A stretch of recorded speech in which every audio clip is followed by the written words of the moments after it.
Before I came to Islam, my life was really kind of focused on drink, drugs, having fun. The whole kind of purpose of life was just to have fun, have a laugh. And it's just a way of kind of making your life bearable until you die.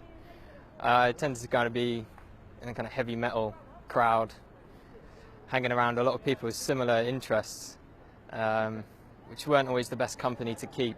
My first experience of seeing Muslims was the 9/11 attacks. I remember I was quite young at the time and I wasn't completely aware of what was going on. In fact, I ran to one of my friends after seeing the news report and I told him that the tourists had declared war in America because I'd never heard of terrorists before. As the war was unfolding and I was seeing more and more about the war in Afghanistan, I started understanding that these people were Muslims and that the Muslims were doing these horrible atrocities across the world. So from that kind of media bombardment, I started getting a strong hatred for Muslims.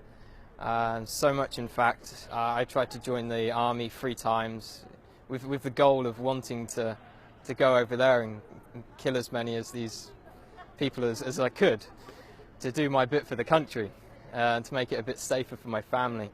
I thought they were kind of the big evil of the world.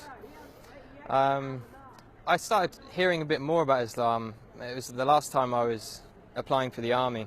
I came across this radio station. It was at a time when I was listening to conspiracy theory radio and things like this. And it was a radio station from the American government called Terror Talk.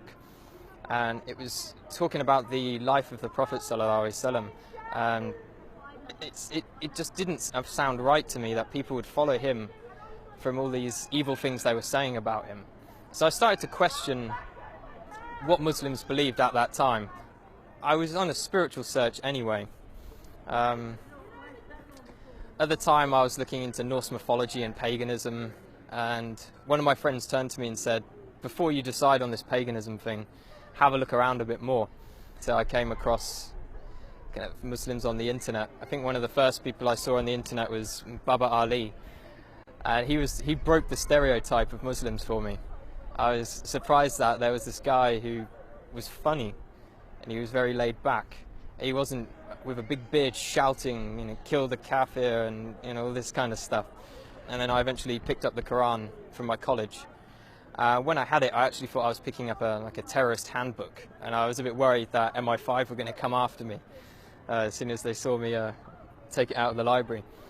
But as soon as I started reading the book, it hit me immediately, and I couldn't stop reading it. It sank deep into my heart.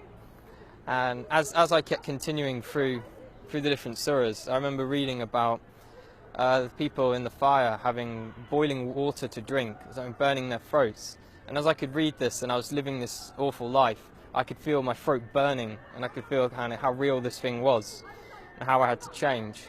The first day I went to the mosque, I spent all day there reading, and my mum called me in the evening and asked me, you know, where had I been all day, and I said I was at a mosque. She's like, what? No, you can't be at a mosque, you're a Christian. Christians don't go to mosques. And she was very, very shocked and thought I was going down a bad path. That was my mum's original reaction. After a while she started to accept it. She'd done a lot of crying. I'm not too sure why she was crying. I think she felt I was rejecting everything she'd taught me. A lot of people say when they find Islam, it's as if they've come home. And that's just the feeling I get. It's as if me in the past wasn't me at all. I was being controlled by something else. Only good things have happened since I've become Muslim. My life is sorted out, and I've never had so much going on in my life at one time. If I was going to give advice to someone else who is thinking about Islam, I'd definitely tell them to come to the mosque and speak to a man of knowledge, not search the internet for the answers. There are some good things on the internet, but when you don't know anything about Islam, you can't judge what is right and what is wrong. So it's much better to speak to someone, spend time with the Muslims. I spent many weeks in their company, and you get an understanding of who they are and what kind of quality of people they are. Don't be afraid of what your family think. I've had many people, and myself as well, was worried about what my parents would think. And at the end of the day, Islam is for you, it's for you. You can just hope the best for your parents will come afterwards.